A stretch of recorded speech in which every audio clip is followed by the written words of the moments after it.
problem we have at hand is economic growth, and the question is from which side the growth is going to come.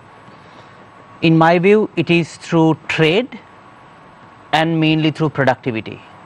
And trade, because that brings competition, and as Rohantha mentioned, India is next door, which we have a big potential, and with all what is happening in the geopolitical context, I think we have an edge. So trade is fundamental. Second is productivity, and also the basics has to set right to attract investments, to on exports. That basic reforms has to happen, and that's fundamentally important if we are serious about moving forward. And from listening to Rohantha, which I have been a big advocate for states slowly moving out of business and allowing more competition and private sector to run. And we heard from Rohantha, who had been in many committees, boards, they have the money, they have 11 billion rupees.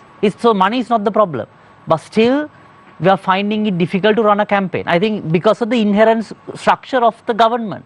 So imagine the same was applied on a private company. If you are, if the program trailer runs after the program, it doesn't make sense, right?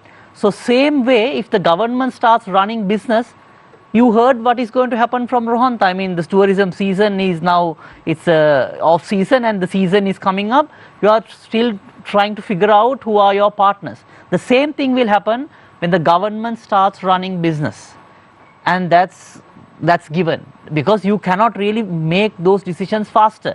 Because if you try to make it faster, then you bring the problem of corruption, because then things go off control. So trade is important. Competition is important. The basics has to set right. There is no way out. So it's better that we move faster. The clock is ticking. As it was said, and the geopolitical context is important, because what we are moving earlier, we had, the system was flawed.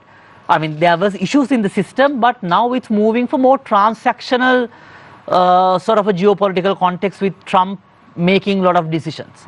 So it's important that we understand that it may not also come in our favor, because we really do not have the higher negotiation power, because Trump seems to be very transactional.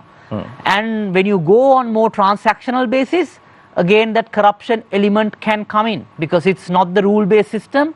You are just trying to make a transaction. So we have to be cautious on that. But the way out is trade, competition, and get the basic reforms right. There is no way out.